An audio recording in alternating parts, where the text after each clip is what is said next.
Hello everyone, welcome to another Monday on Your View. I am Moriah Afolabi Brown. As always, I have the ladies with me. Hello. Excellent morning. How you guys? We have Yemi Adamolako in the building. She's a journalist and a human rights activist.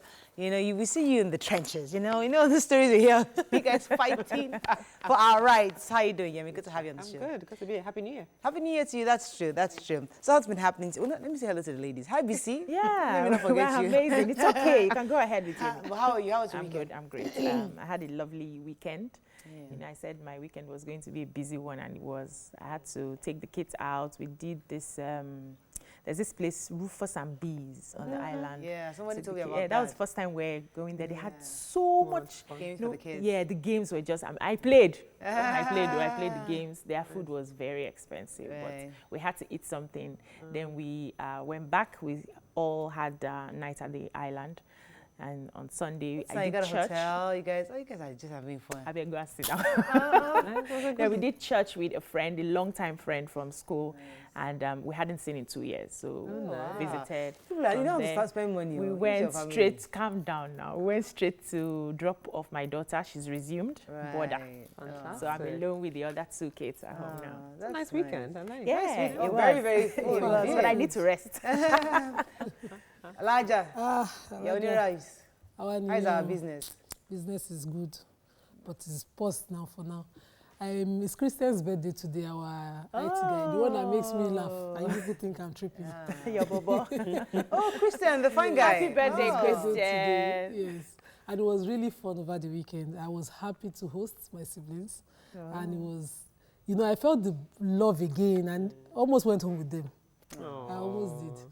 As they were leaving, I was looking like, they're all going on. Thank you. And it was really nice. I enjoyed it, and we recalled a lot of things. I love the fact that my sisters sit comfortably with our sisters-in-laws. So we were all one family, no dichotomy, no our in-laws, those kind of things. I really love that. It was a wish for me while growing up that when we get a sister-in-law, she will not be out of the family. She'll be like a sister. And she's really blended. I love you very much. Thank you so much for who you are. She's just Madam taking over the house like that. Hello, Yemi. So tell us, what's been happening? We know something big is happening this week. I don't know if I should share it, but how are you doing? What's happening in your life? I'm good, except that you turned me into a journalist. I'm here often enough, maybe. Yes. Yeah. But Nigeria has been quite interesting. This past weekend was fun. Sort of easing back into slow work week, which was good. I got to see a play Friday night, which I don't know if I can talk about it. At the country? No, Mamma Mia. I didn't get to see it at the country. I saw Mamma Mia Friday night, which was a lot of fun. Yeah. That the country was nice as well. Oh, really? You saw that? I saw that. Yeah, I saw that yesterday, I think Sunday, yes. So it was good. I think I was actually quite excited that there were a lot of, beyond concert and music, that was heavy in December, that you also had plays, so a different variety of entertainment that people could have fun with. So that was really good. I wanted to see Mamma Mia, but because I've seen the one in the US, but I knew that the Nigerian would be really nice. Nigeria flavor. Nigeria flavor. But I just missed it.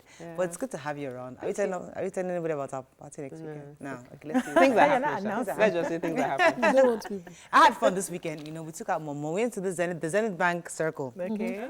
I've always passed it, but I never stopped that by. So I just said, before they bring it down, it's January already. Let me take the kids and their great grandma, and we actually had fun. I mean, Zenith Bank, must really give a shout out to Zenith Bank. That circle is so beautiful. It's something that people actually come from all over to take pictures. If you go inside the kid, there was a ride, like a reindeer ride around. The kids had for so many pictures.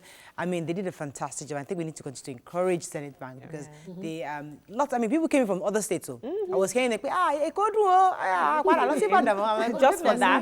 So it was fun.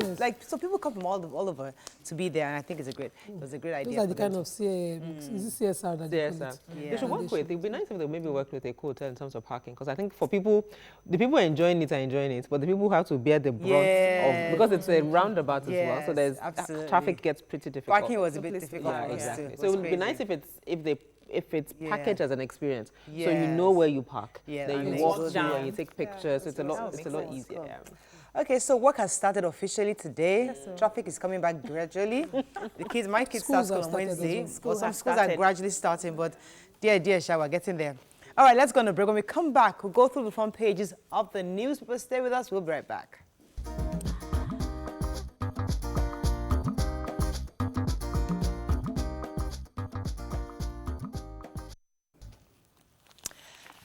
Thanks for staying with us. We're going to start with The Nation. Major headline: outrage as discos set for cost-reflective power tariffs. Southwest Governors Security Chiefs to meet over Amotekun.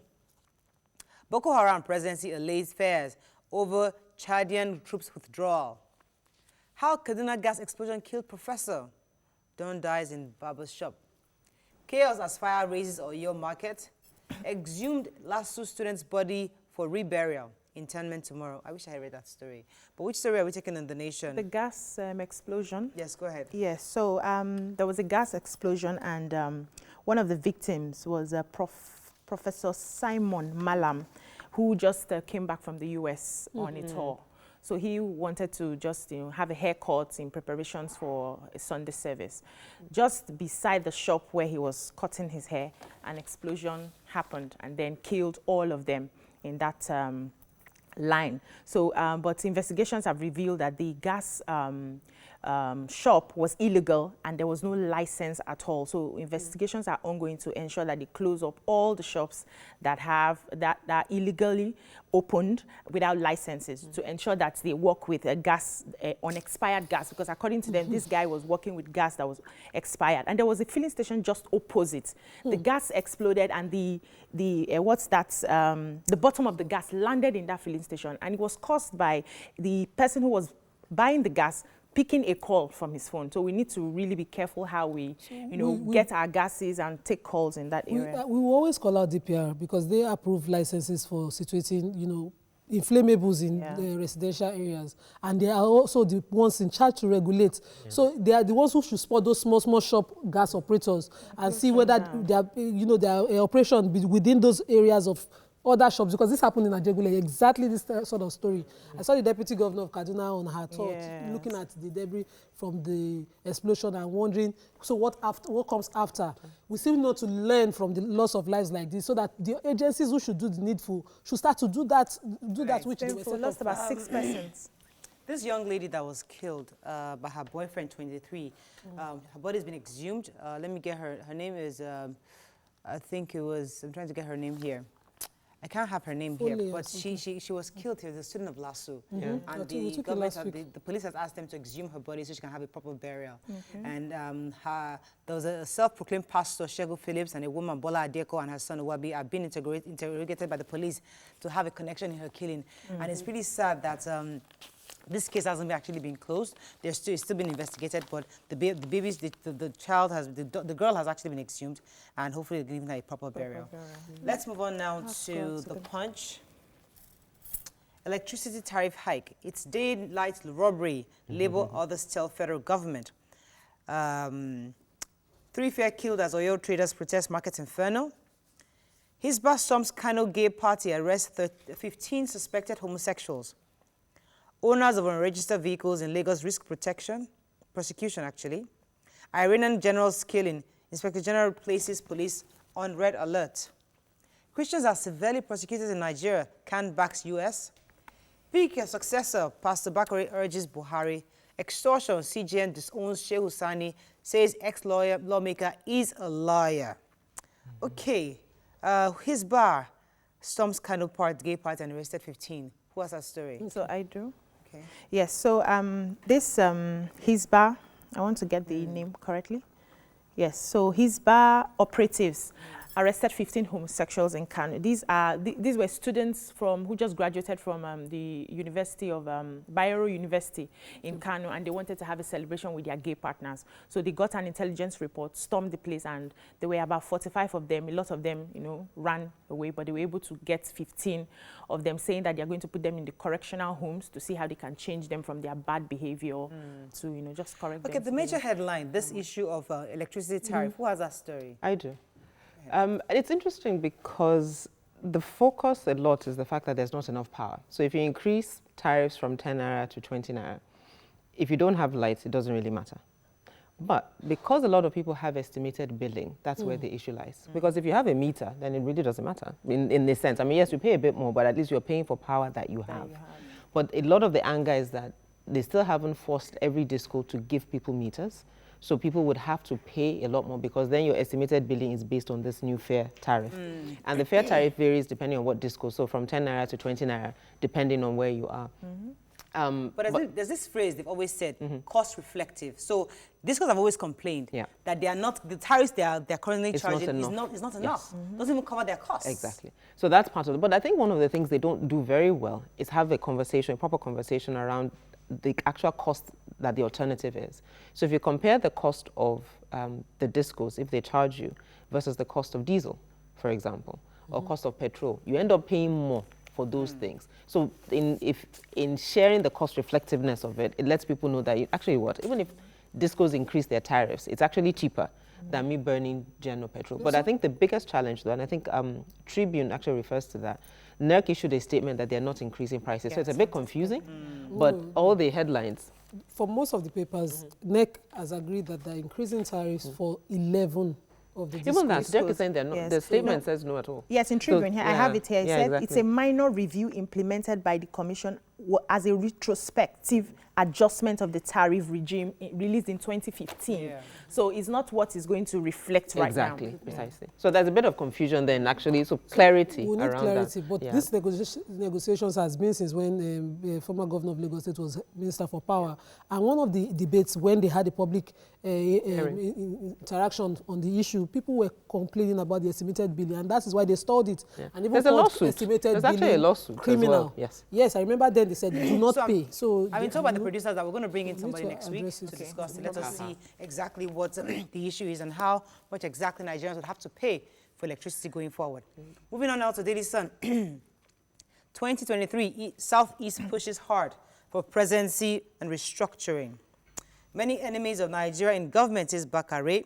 Civil war, Obasanjo, or Sanusi, others for never again confab. 7 Nigerian leaders will be shifted away in 2026, Olukoya.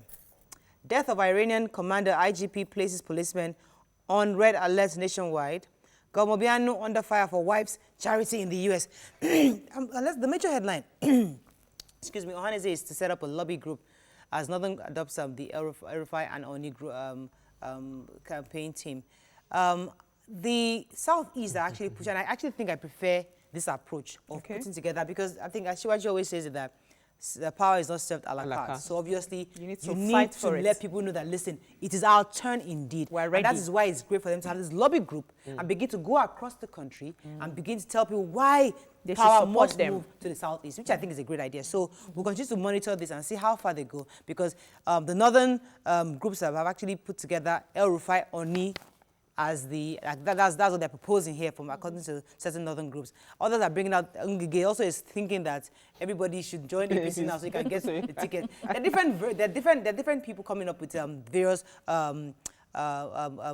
teams for the 2023 presidency. However, I'm happy that Southeast here is putting together this lobby group for to see that how we can ensure and convince other parties to support them, to support the Southeast. Let's talk about Obiano's wife. Who has that story? Yes, so the governor's wife of, that's the governor of Anambra State, Chief Willie Obiano. Her name is Ebele Chukwu, that's the governor's wife, went to the U.S. in Houston and carried out a charity. No, it was under her. She had a charity organization where she gives, what they do now. You give out, calm down. Where you give out. So she was giving out chairs, giving out, fans for people who didn't have all of those in Houston. And so she came under fire. Now, one of the things, the people who, in fact, it was the, I want to get the name, the World Igbo Congress and Diaspora Igbo sent a letter to the governor saying that, number one, you even published the video on your Facebook group saying that you are supporting what she did. Number two, your house is on fire. We've had issues where the markets in Anambra State were burning. They didn't have any, a fire service very close by to handle that. They have a lot of erosion, over 500 erosion spots in Anambra State. And it has taken homes and lives. And you're not doing anything about it. You are going to the abroad to share fans and chairs. So we assume they have a house in the abroad? Maybe. If she's donating chairs and fans. But I think charity should begin at home. We all think charity should be. The thing is shocking now. that even if they don't have in Anambra State, you should just look to the neighboring states for the people that are needy. If should not travel far, IDPs are there. No, but even interestingly, though, to your point, that's the World Igbo Congress, that you published the video. Now, if she had done it and didn't publicize we it, wouldn't we wouldn't know. But then you do it and think it's okay. Even then, it will still be a foolish decision. No, that's what, at least we won't know to talk about it. Your house can't be on fire while you're quenching someone else's. Honestly. Let's find the story we've not taken. I was going to take the Bakari. Who has the back? Who read? No, we'll stay there. Tony Bakari. Nobody read. No. Moving on to Vanguard. How federal government, states, local governments, others shared 8.1 trillion naira in 2019. Serap asked Buhari, Oshimajo governors to publish their assets. Iliarugbo Kwara government didn't demolish late Senator Olushola's property, says committee chairman. Tension rises as US-Iran face-off escalates. Planned electricity tariff hike. MAN, LCCI, JF, PDP, others kick. And 2020 budget FG to spend 67 billion naira on rail line from Kano to Niger Republic and others. And factors, Niger Republic. And factors that will determine Nigeria's economy in 2020, says Alfred Rewane. No, yeah, Rewane. Bismarck Rewane. Yes. Bismarck Rewane, yes. Okay, Ile Arugbo, who has So I have Ile Arugbo. As the headline read, I was worried that, it wasn't demolished. But then the chairman committee on review of sales of Kwara State government properties, Senator Suleiman Ajadi, was saying that, it's not that they didn't demolish, they demolished, but they rightfully did. Because this property, the government just simply reclaimed the property that was unlawfully diverted from it to private use, and that they do not have any document, certificate of occupancy given to the company to operate, and that Ile Arugbo is misconstrued to mean people's home, whereas it is not. It was a gathering point for the politician, the late politician Senator Saraki, to meet with his people and give them, do his usual giving and all that. That it was not really a home where old people were kept or managed. Wow, but that's not what the doctor said in her letter. And the fact that the Ile Arugbo was located just next to the clinic, the hospital, that it was totally wrong because of the noise that happens during political rallies. Always disrupt the sick people in the clinic. So it was totally even wrong for them to put it to that use of a political meeting area. Quickly also, Serap is calling on But before you do Serap's story, but I think it's important to provide context, because that's what the committee chairman said, but I think he negates to mention that there was a case in court. He negates to mention that they attempted to demolish it 3 times and eventually went at night. So if there was a case in court stopping it, and you said you don't have the records, but you didn't allow the family to present the records they have, because you said you're investigating, so give them an opportunity to present their case, and that wasn't done. So sitting and saying, we reviewed it, and then the speed. What about the other properties that you reviewed? Why was this one particularly of importance? And to your point, and it's very different from what the daughter said as well. What the daughter said. And that's not the only place where you have a clinic next to a busy place. So making that an issue is a non-issue. It is not news that Nigerians do these things, and I would expect that the Saraki family would put out there what they have. As part of this media, whatever that is going on. Let's move on. We have to run off. Serap is asking the elected officials to, honor the Freedom of Information Bill and open this CCB, that, the secrecy they placed over the CCB declaration of assets. So they should make public whatever they've declared in the CCB already. That's what they're simply demanding, and they've gone to court. Okay, let's move on very quickly. USA versus Iran. IGP places police on nationwide red alert. ICC to commence probe into IPOB Shiite killings, says Falana. Shops property worth millions raised at Oyo Township Market. Customs to raid more textile shops in Nigeria. APC to article. PDP rebuilding must begin with restitution and no increase in electricity tariff. That's what you're talking about earlier. Okay, which one are we taking? The ICC. Okay. ICC, go ahead, please. I have that. Mr. Falana is simply saying that since Nigeria has refused to investigate the killings of the Shiites and IPOB members, that the case has been taken to the ICC, and the ICC has set up a special reporter, basically, to investigate the killings. Because there are reports within Nigeria, I think in 2018 and 2017, that the white papers have not been made public. So since Nigeria won't do it, basically, ICC is taking it up. Okay. Yeah, the fire outbreak in... We have to run. Yeah, go ahead. Okay, so it's Akesa Market. Did I get that pronounced? Akesa. Yes. So there was a fire outbreak in the market, and millions of goods worth millions of naira were destroyed. But then the indigents and the marketers, the owners of the shops, were upset because they had the fire service just a few meters away from the market, and they went to meet them. They said there was no water in the truck, so they got upset and decided to destroy the properties of the fire service. But then the police in charge of that area was, according to the story, firing bullets and hit about 3 people. Though the police is saying they didn't hit anybody, but it's still under investigation. Who died though? Yeah. Unfortunately, that's all we can take on Fun Page Review. When we come back, it's Monday. We have a few hot topics. Stay with us. We'll be right back.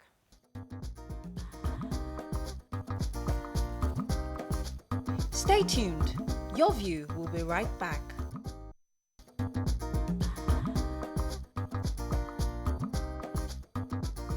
Welcome back to Your View. Thanks for staying with us. So recently, the report has it that some cadets of the Nigerian Defense Academy allegedly caused gridlock on the expressway, insulting motorists in a video trending on social media. If you have not seen it, watch this clip. They cannot do anything. They cannot do anything. They can only wait. They cannot do anything. Oh boy. Where is she? Where is she? Where is she? Where is she? Something like that. Mujhe.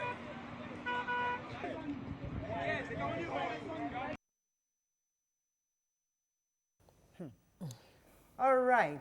So these Shinshini boys, the Nigerian Defense Academy, I think it was in Lagos, the Lagos-Ibadan Expressway. Yeah. They blocked it over the weekend, and obviously the video went viral. And a lot of people obviously had a lot of views on why young military boys could actually have the audacity to cause this kind of commotion. We'd like to hear your views on it. You can call us on 070-8066-8014. You can also tweet us at TVC Connect. Please hashtag YourViewTVC so we can read your tweets. Okay, so we wonder why police treat us the way they treat some police, not all police, because I know they are also restructuring. Yeah. But some police have the same attitude that there's nothing you can do. When you see young cadets, they call them the future of tomorrow. These are the young military officers that are going to be protecting our citizens in future. And they begin to have this attitude. What do you think of it? What do you make of this entire experience? Who would like to go first? So I went to military school. Oh, you went to military school? Yes, I went to command, and we were sort of raised to know that the enemy and the NDA are above us, that being in command were lesser, like were treated like civilians to them. So the people who wanted to be in military aspired to be in the NMA, the military school, which is their secondary school, and the NDA, which is their university. And when they come out, this is what we get. So there was an inter-house sport happening in school, and so a few boys from the NMA, I think, came to join us. In fact, it's God that saved us from the kind of, because they came in the military uniform. This sort of abuses that we see is almost the norm, because you see people just respected them. Nothing happened. They left that long bridge and came into Lagos properly and blocked Yaba. And they did a video where their faces were shown because, of course, they knew no consequence. So I have questions for the NDA. Is it that part of the curriculum in the NDA and the NMA does not include civic and does not include proper studies on civic responsibility and normal civil behavior, interaction with and civilians. then human rights classes do not happen in the NDA? Because when a person comes out like this, we'll now be discussing issues of power drunkenness. Now they don't have weapons. Can you imagine what will happen if they were carrying weapons? So is the uniform we're respecting that they even stop? Because I'm just saying they're not carrying any weapons. No. So the fact that the citizens actually did not move, it was that uniform they were respecting, because they're not even sure. If because I'm sure the people in the cars were wondering what is happening ahead. But might not even have known. The only person who they would even fear, or who would be able to confront the situation, would have to be in uniform again. So what exactly would happen to Nigerians when this kind of abuses happen? Because they will tell you in Nigeria, we'll make a joke of it. If military man slap you, see. And the abuses that comes with it, nobody discusses it. It's almost like, it's norm. It's normal. So let's talk about when I saw the video, I felt it was more like a movie. I didn't want to believe it. I didn't want to believe that, such young men will be on the streets doing whatever it is that we're doing. I felt it was more like maybe they were trying out something. It was more like a training. It was more like a parade. It was just something to like test the waters. I don't want to believe, and I still don't want to believe that these men came out of the barracks to cause such and, you know, show that they have the power already. I don't want to believe that. But I know growing up, I used to hear my father say things like, as someone who is in the army or, you know, you want to get into the force, the first thing you're taught is how to respect people. So people revere them because they know that even if your wife is slapping you, as a force man, you're not supposed to hit back. Oh, really? Yes, they learned that. So there was so much respect around people who were in the force at that time. That's my father's story, you know. But what I see now is something different. What I see is people who come out and show that we are better than every other person. We have the power, we have the guns. We do not even know if they have guns in the car.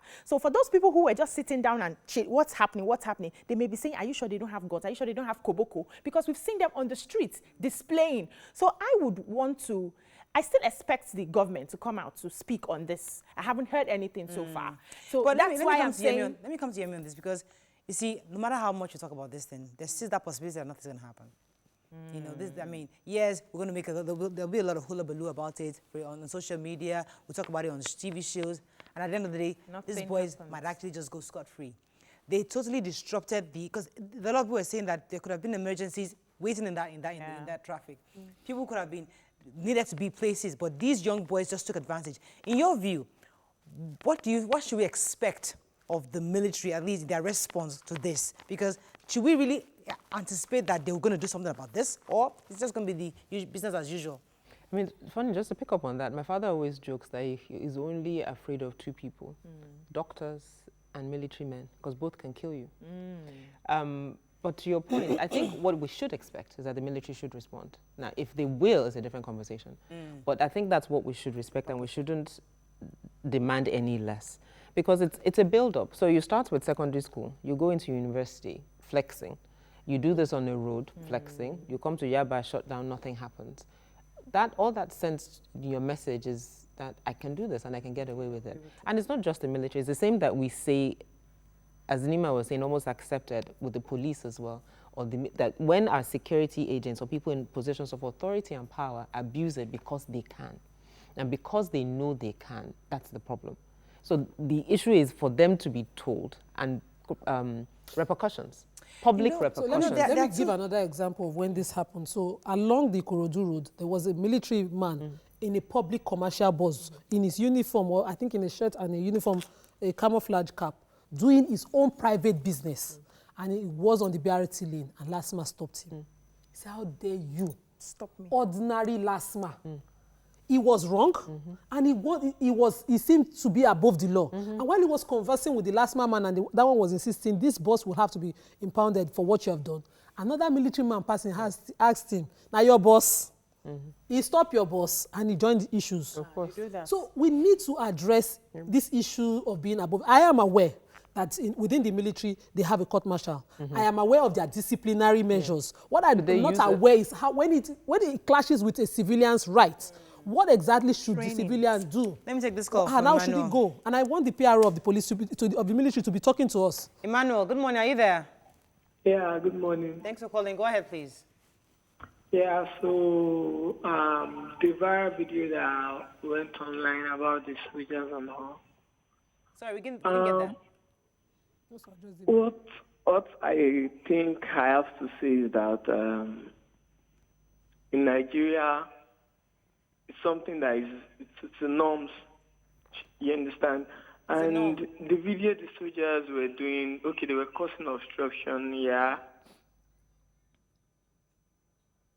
They were causing obstruction, yeah? Oh, it's out. I'm sorry about that. You know, I've experienced something like this before. And it's really sad that, I mean, I remember this day.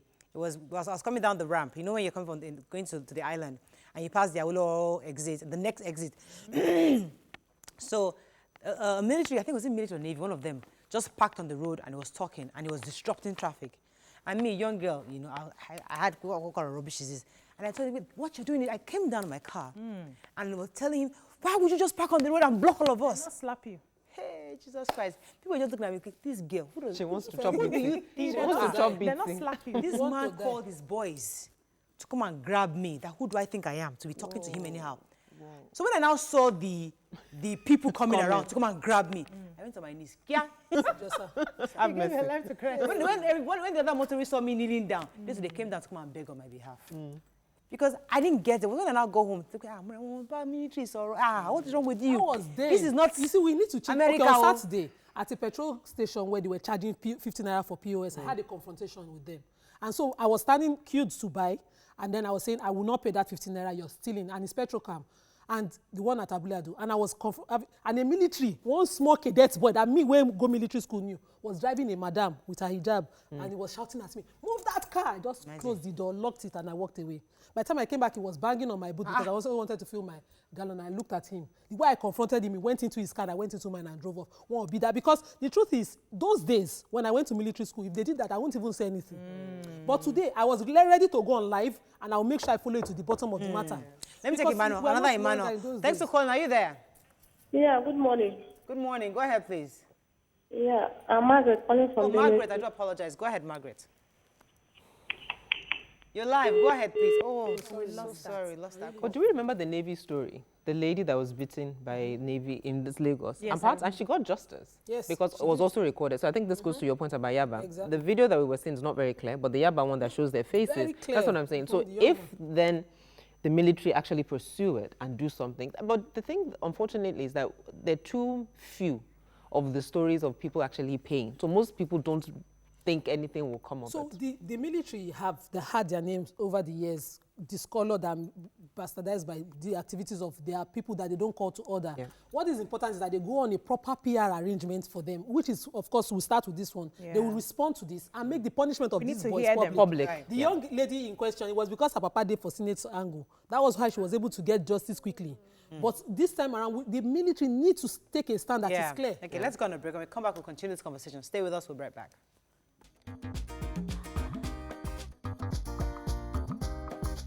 Stay tuned. Your View will be right back.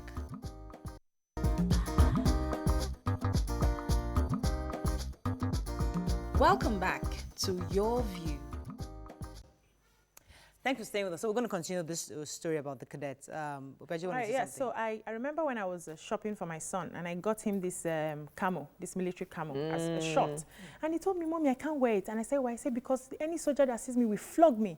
Oh, and wow. yes, because How we old have was seen he? that. Yes, How old was he? He's 8. Ouch. We have seen How that does he know happen that? because he has He seen it must have seen happen. them He's happen. seen it happen. So it's just that the military, the police, the enforcement agencies, they put in so much fear in the citizens that it's time for us to say enough is enough and start calling them out. So if you are wherever anything is happening that they are, taking laws, for instance, when you're driving, they are the ones that will go on one way, looking at you face to face, and then you have no right to question them. But yet, when somebody else goes on one way, there you're being held. are always two sides to this, because the military, as we know, are fighting for us in the war front. These are people that they are heroes also. These are people that we respect and we revere because of the sacrifice they pay, the ultimate sacrifice for our own safety.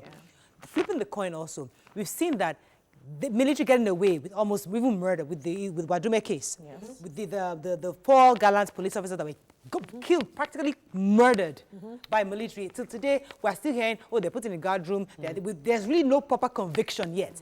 So when citizens see that, yes, you're fighting for it, at the same time, we're not seeing justice being served, that becomes a problem, because the military must begin to see their responsibility to us beyond the war front. Responsibility to us such that we see that justice, and you put your boys, you call your boys to order. Let me take this call. Good morning. Are you there? I have a call. David, are you there? Hello? Thanks, you're live. Go ahead, please. Okay, this is Dave. Yeah, I want to make a contribution on this, Please go ahead. This situation. Yeah, what I want to say is this. Yeah, you, as Lima said, it's like a normal norm, but it's wrong actually. It's just like, it's just because it's cloning. It's normal, we should... What's normal? I can't hear you properly. What's normal? Can you hear me very well? Yes, you say something is normal. Yeah, I said it's just like a norm in the military, but it does not go this far. It's not supposed to go this far. Okay. It's just like a norm in the military. Something like when you come, I think they are all forced, they're on the level. When you come, it's just like a show. Okay, all right. So we're not against them showing off. Show it off within your own understand your space. in your space, Yes. not to the public. May I quickly say that I also would like them to, physically, psychologically and mentally evaluate these people, because some of them they are touching in the head and we are not aware, especially those of them who go out there to fight the wars and come back. They are supposed to have classes that will take them through the trauma they have experienced before you release. No, I'm just saying we still have those of them who go out there and come back misbehaving in our system. Right. We just caught this young one, so these young ones are even the ones that they should be flogged seriously for doing that. They haven't even tested power. For a long time I used to come to work dropping off military officers up the way to Anthony, before Anthony, that's the Keja barrack side. So I would drop them off at Charity and drop them up. So they were my passengers constantly. And I will tell you the truth, those who have been to war, and I miss all of them because recently I've not seen any single one of those groups I've been carrying for 4 years. Every single one of them is grounded and well behaved. You see what these boys are doing? These boys are these ones never see war. When they come back from war, they have a deeper sense of reason, especially the Nigerian army. They're so well grounded. I feel for them. These ones are novice. These were young boys. And when you allow these ones grow in the ranks and they never see a war, they will continue to abuse people's rights forever. Okay, let me make a round of So just quickly, I wanted to agree that all of us have on a spectrum of sort of mental health. And I say, yes, some might be, but there are some that are suffering from trauma. But I think also more importantly is the role of the military within society. Because the military is supposed to protect us, our borders, from external aggression. But because our security architecture is quite it's poor and under a lot of strain, you have military operating within states. I think almost like 30 states, if not more, have military in them working for security. So if you now mix people who are supposed to be fighting wars, now having to deal with civilians and they're not properly equipped to deal with them, and they can do whatever they want and they realize that they're outside their turf. Exactly. And we're not dealing with that. Let's take a few tweets, yes. Okay, PJ Comedian says, this thing done by the army isn't new. Their seniors did it too, which is where they learnt it. In fact, somewhere I was somewhere where an army said, now we be the legalized court where they run this country. Wow. With that kind of mindset, what do you expect? Citizen said, I think this thing is there because of fear. Sorry, I can't take that tweet. Let me take this final call on this topic. Good morning, are you there? Thanks for calling from Madama Felicia. Oh, I'm so sorry for Madama. I do apologize. Please try calling back, Felicia. Season 94 says, I think the thing is there's been this fear by civilians for the army. These new cadets know people who aren't soldiers will fear them because of their uniform. They feed on the knowledge that we fear them, and that's why they act the way they did. Okay, so any last tweets? Asogwa says, lawlessness is unfortunately the kind of people we have in the Nigerian army without discipline. The soul of the army is discipline. They misbehave before innocent civilians and run away from the terrorists. The Nigerian army needs to do proper reorientation of... Okay, so we have to wrap up on this, but I think generally we all agree that the military should be more disciplined. Yes. And we need... Okay, I think I have one call. Let's get this last call. Ayo, are you there? Yeah. Very quickly, go ahead, please. These young boys, they are just feeling themselves. So if no one caught their wings, they'll climb higher and higher. So if no one responds to this by disciplining them, they will do more, even bigger stuff. They even shut down bigger places. They might coup the country itself. So someone should discipline them, either the military or the police or somebody, the government. Thank you very much. Yeah, thank you. So I think that's what Nigerians are saying in a nutshell, that we need to hear from the military that these boys will be called to order. They need to show us. The Lagos State can take a stand against and we need to see that justice be served, because a lot of people were complaining that they had emergencies on that certain day, and these boys totally disrupted their movement. And we need to see that indeed that they are punished for what they've done, and at least the military says something to Nigerians on this. Let's go on a break now. When we come back, our president is saying through one of his ministers that we should not be traveling abroad for medical trips. That's all. Stay with us. We'll be right back. That's all. Stay tuned. Your View will be right back.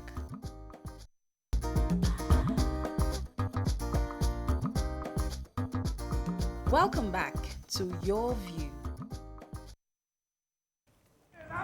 Thanks for staying with us. Over the weekend, President Buhari, who was represented at an inauguration, stated that Nigerians can no longer continue to seek medical treatments abroad. According to his representative, Nigerians have suffered so much going abroad for medical treatment. This is not good for us, and it must stop because we can't afford it again. Joining us on the show now is a member, Federal House of Representatives, Honorable Prince Bayo Balogun. Welcome to the show, sir. Yay! You can call us on 070-806-68014. You can also tweet us at TVC Connect. Please hashtag YourViewTVC so we can read your tweets.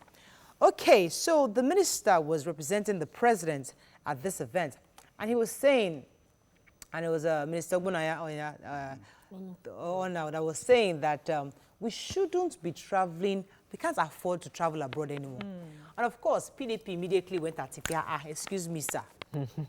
Did your principal see this? Don't travel several times. In fact, he has a medal. Yes, he has a medal in traveling. I would like to hear your thoughts on it because I know you're from the same party, and obviously you should have a viewpoint on this. Well, this shouldn't be about party. It should be about, is it good for Nigerians? Okay. We're talking about banning imports. Yes, we cannot ban every import, but we are saying let's ban importation. We'll ban it to the extent at which we have a comparative advantage, alternatives. So if he says it's not good for Nigerians to travel abroad for medical checkups or treatment, yes, we should be building our own capacity too. But if we don't make up our mind that this is what we want to do, everybody will continue to feel that, well, this is the best way to go. Because there are a lot of medical facilities coming up in Nigeria today in terms of tests, carrying out medical tests and all the rest. If you go to some facilities, you even think you are in abroad in Nigeria today. Okay, sir. Is that not hypocrisy on his part, knowing that our president spends more time himself outside the country for medical tourism than in the country where he's supposed to be leading? So if you are saying, shouldn't charity be from, starting from the house, starting from home? Shouldn't it be that if you say, okay, let's not go outside there, let's not go for medical treatment outside, let's stay inside, shouldn't you be looking at, first of all, the officials that you're working with, staying inside to keep that money? Wait. When you don't focus on one person, when you're talking about national project like this, it's if the president is having an issue that could not be treated easily at home. That doesn't mean that everybody who has very small ailment to just travel abroad. Many people travel abroad now to have children. That is not a medical issue. That's for me, because people have different types of pregnancies. You go to some hospitals, they don't have. We know for many reasons, people go abroad even to have children. This, can be also in Nigeria, to be clear. Yes, that's what I'm saying. So for many other reasons, and let's look even in Nigeria today. Many people go to private hospitals. It has become an ego thing. If you look at most of these private, It's not. I've been a local government chairman. Okay. So I know what I'm saying. You see, most of these private hospitals they go to have nurses as the head of the medical team. And if you go to a general hospital, you have a lot of doctors in different fields. You see, attitude of some of these medical personnel can be different, but in terms of capacity, you cannot compare the private. You cannot compare the private, general private hospitals to but also we're not saying all. So now, when people now go to the private now, they want to say, yes, I'm going to private. You go to even private schools. Some of these mushroom schools, some people call private school. No, my children is going to private school. People that, and you look at the school and I say, is this where your children are going? The result of the failure of the public school. It is not. No, look. You see, you assume. You are assuming. You are the one assuming. I'm saying it as fact. If you take Lagos State, for example, let's take a fact in Lagos. I've been a practitioner on this. I know. In my own village. Let me give you an example. In my own village, we have a primary school, and there's a small private school they now put in. The day I went there and they said, we're looking for how to cover this part of the roof. We need money to cover the roof. They're not talking to me like that. It is a private school, and so people are coming to this, paying to come to this school. And you have a better school by the side. You see, my children are going to private school. Okay. It has become an issue. Point taken. But I wanted to just explain that, and I hear you about it being an ego thing for some people, but it's also a progression of what has happened.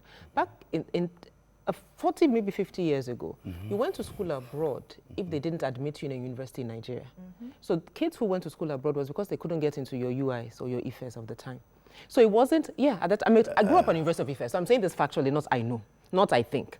And you're right, that it has now become a bit of an ego thing to say my kids went to private, because there's also a general understanding that private schools have become better. Yes. Take Lagos, for example. I think the numbers are like you have over 10,000 private schools to maybe 1,000 public schools. So the gap is huge because there are not enough public schools to meet the need of students that need to go to school. The stress private getting. Exactly. So private schools have come up and they have different levels of quality, but they're also very excellent private schools. So you're using those at the bottom of the pyramid, if I want to use that word, to judge the rest. But they're excellent private schools. I'm not saying that. I'm not saying yes.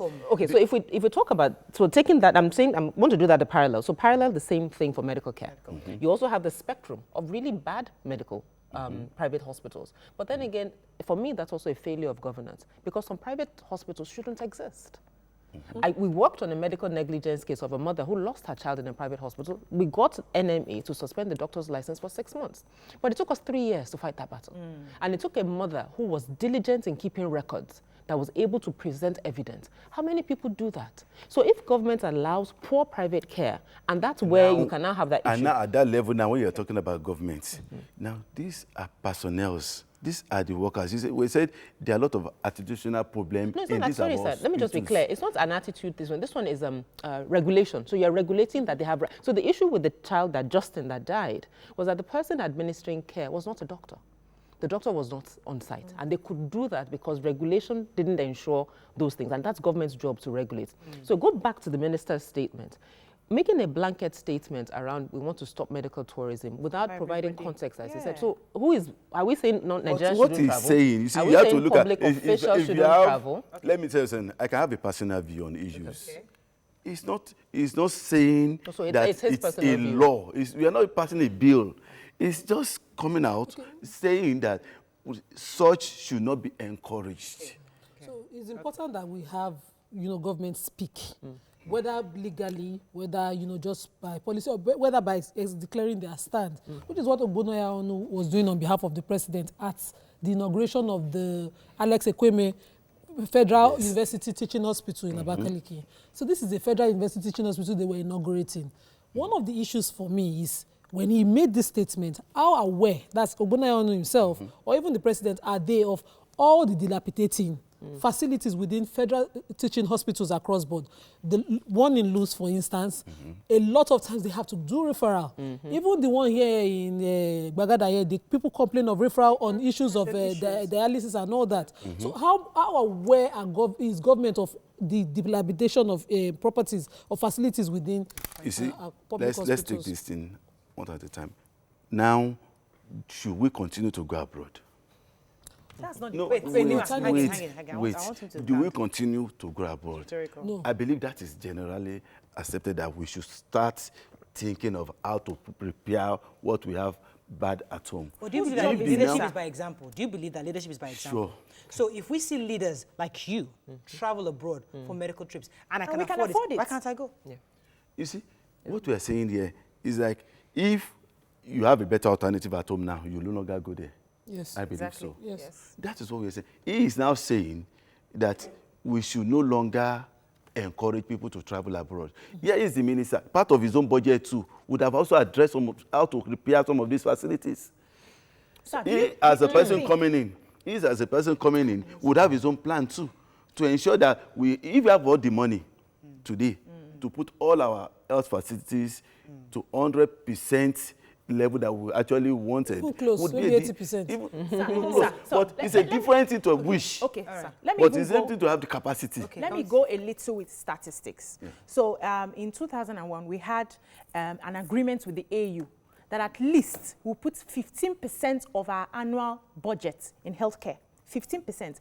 We have never met it. The highest we had was in 2012, where we had 5.95%. Last year, 2020 budget, we have 4.5%, sir. No, hold on. So when you are making a statement that it will be, it's good for us to, stay within for our healthcare, you should give us a plan, conventions sir. and all these agreements we say you will go into.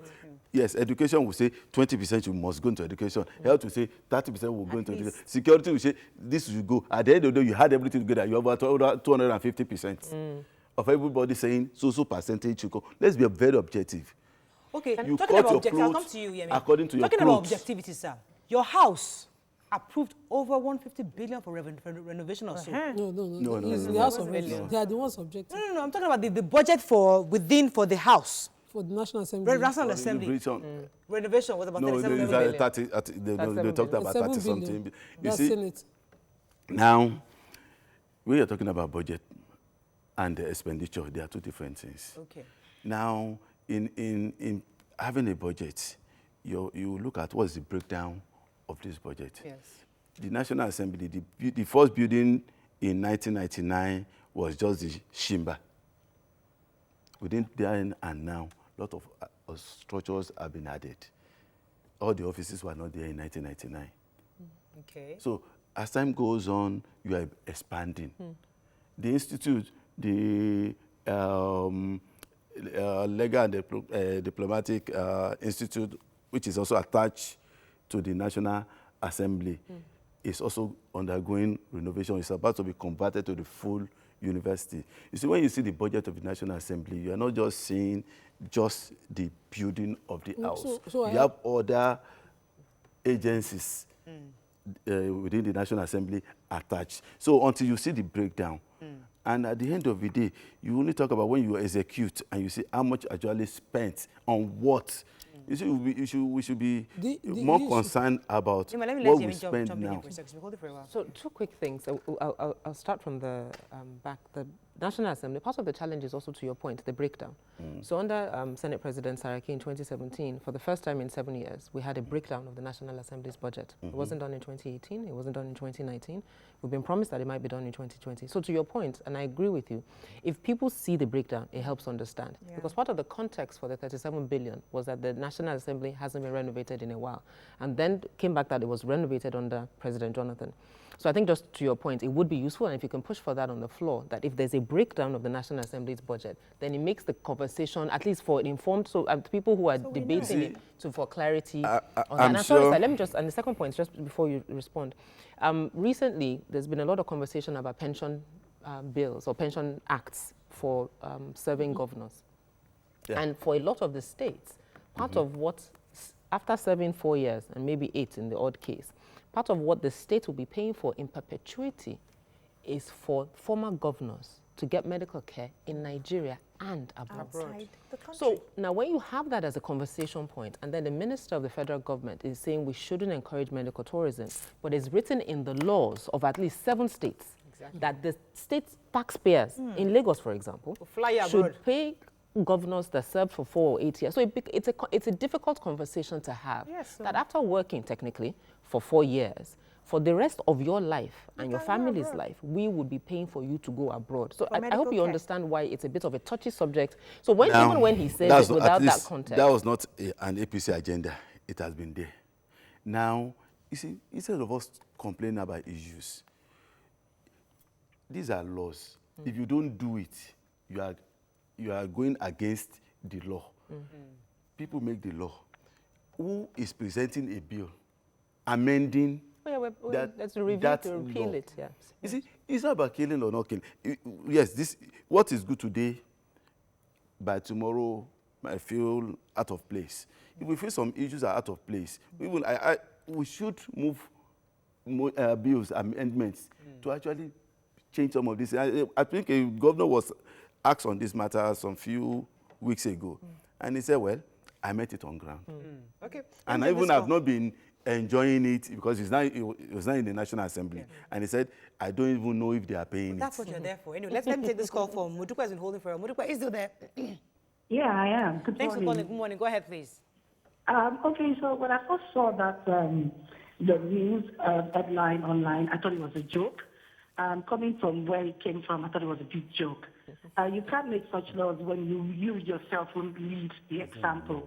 If you want us to stop, if you want Nigerian public officers to stop going abroad for medical treatment, I think you should be the first person to spearhead that. Yes. I don't believe that there is no ailment or no disease that can be treated in Nigeria. All we should do is fix our medical facilities, our health facilities, and ensure that we have treatment for this kind of diseases and even any other diseases in Nigeria. India is making so much money from their health tourism right now. What are we doing in Nigeria? We're not even looking at tourism, the tourism part of it now. We're looking at giving Nigerians the free access to good medical facilities. And if they're going to start with them, it's fine. But they cannot say that, and then somebody else is going to London whenever he's ill. Thank you very much, Modukwe. Thank you very much for your viewpoints. Yes, Nima. So I wanted to jump in when you were talking about the renovations, and it made sense that they had the assembly complex had to continue to expand. So I wonder if all facility within the complex needs renovation again. I asked earlier, the other time we took the topic, that what exactly needs renovation? Is it the mic that is bad? Is the windows at the roof? Is the roof leaking? What exactly? Because an average Nigerian, sir, knows where his house is leaking. Yes, so he knows the part of the house that, I know I want to buy a new cooker. What exactly do they need to buy? And again, people's argument is not that they shouldn't renovate. The argument is it the most important pressing right need now? for the country? You see, let me tell you something. We have an issue with our budgeting system in Nigeria, in the civil service. We undergo this incremental budgeting system. Item A, purchase of this is 5 naira this year. Next year, we'll make it 6 naira. Even though that item becomes irrelevant. No, it becomes irrelevant. That's why at the end of the day, you always have about 60%, 70% budget implementation, because most of those will never be done. If you're saying, okay, plowing of the farm this year, and at the end of the day, you've plowed this year already, and you now have to plant next year, and you still repeated that activity. These are the issues. In organized situation, you should have a zero-based budgeting system. That you start on a clean slate. What do we want to do? It's not the politician that draws the budget. It's the bureaucrats. Let me take this. Some of us have been saying some of these things must be changed. So at the end of the day, there is no way Nigeria can operate at 100% budget implementation because you have so many irrelevant things in the budget. So you do agree that the budgets get padded?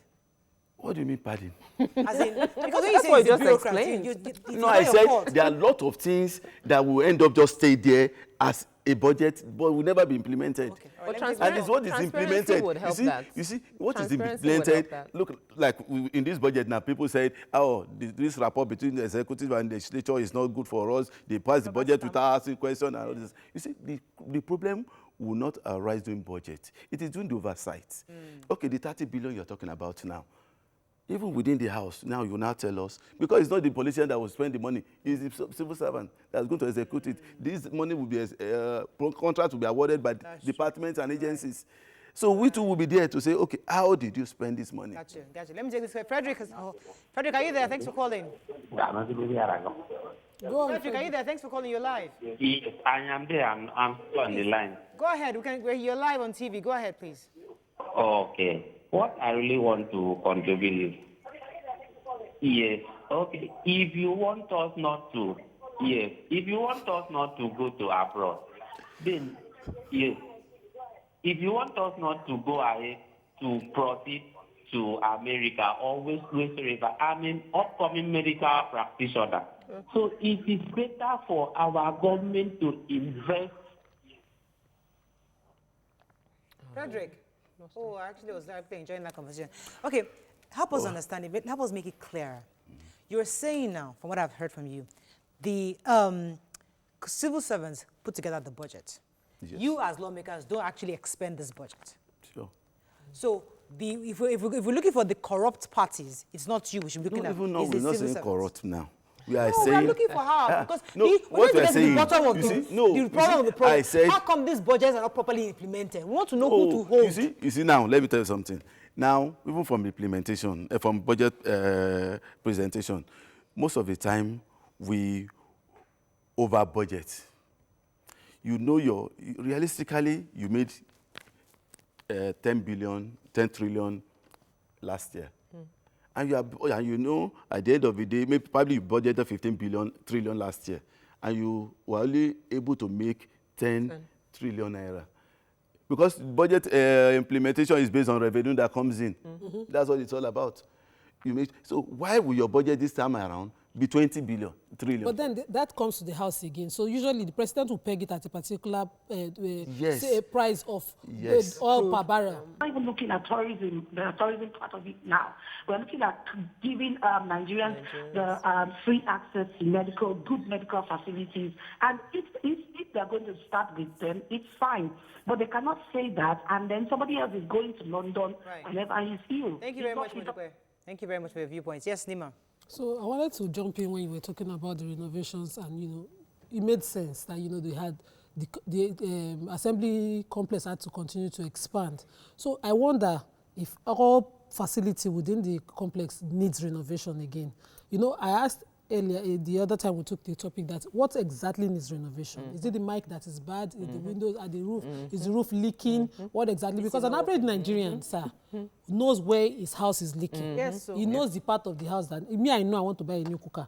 What exactly do they need to buy? And again, people's argument is not that they shouldn't renovate. The argument is it the most important pressing right need now? for the country? You see, let me tell you something. We have an issue with our budgeting system in Nigeria, in the civil service. We undergo this incremental budgeting system. Item A, purchase of this is 5 naira this year. Next year, we'll make it 6 naira. Even though that item becomes irrelevant. No, it becomes irrelevant. That's why at the end of the day, you always have about 60%, 70% budget implementation, because most of those will never be done. If you're saying, okay, plowing of the farm this year, and at the end of the day, you've plowed this year already, and you now have to plant next year, and you still repeated that activity. These are the issues. In organized situation, you should have a zero-based budgeting system. That you start on a clean slate. What do we want to do? It's not the politician that draws the budget. It's the bureaucrats. Let me take this. Some of us have been saying some of these things must be changed. So at the end of the day, there is no way Nigeria can operate at 100% budget implementation, because you have so many irrelevant things in the budget. So you do agree that the budget gets padded? What do you mean padding? As in, because when you say it's bureaucrats, no, I said there are a lot of things that will end up just stay there as a budget, but will never be implemented. Okay. Well, and it's what is implemented. You see, what is implemented, look, like in this budget now, people said, oh, this rapport between the executive and the legislature is not good for us. They pass the budget without asking questions and all this. You see, the problem will not arise during budget. It is during the oversight.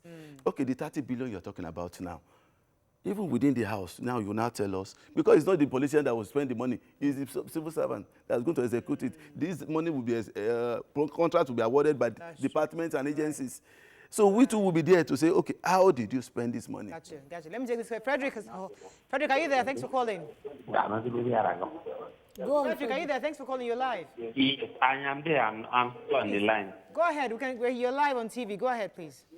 Okay. What I really want to contribute is, yes, okay, if you want us not to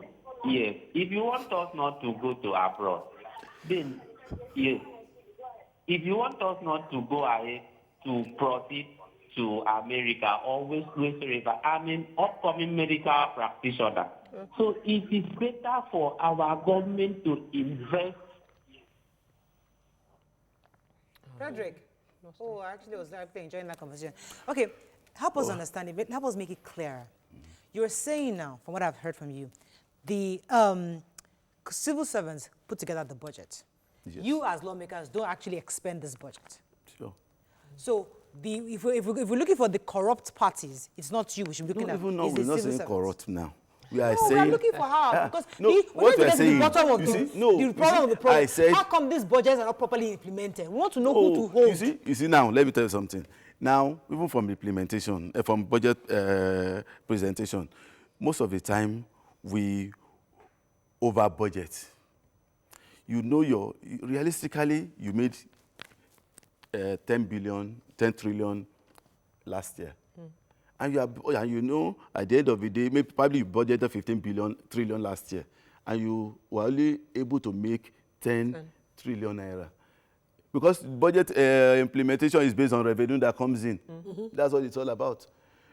So why will your budget this time around be 20 trillion? But then that comes to the House again. So usually the president will peg it at a particular say a price of oil per barrel, of crude per barrel, and the House usually projects higher. You see, that's why most of the time we try to cut down these unrealistic assumptions.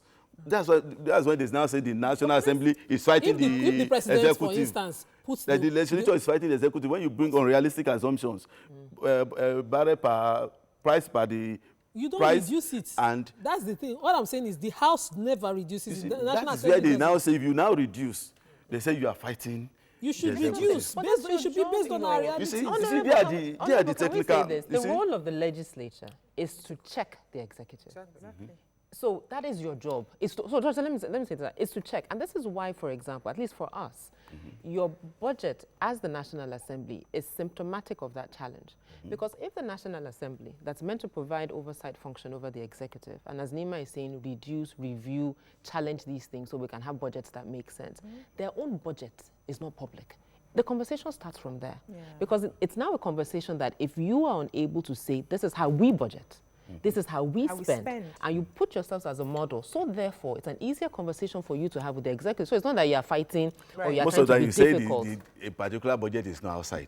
Just like you are asking the president and some political office holders to public their assets. Yes. For God's sake, they made the declaration. It's with the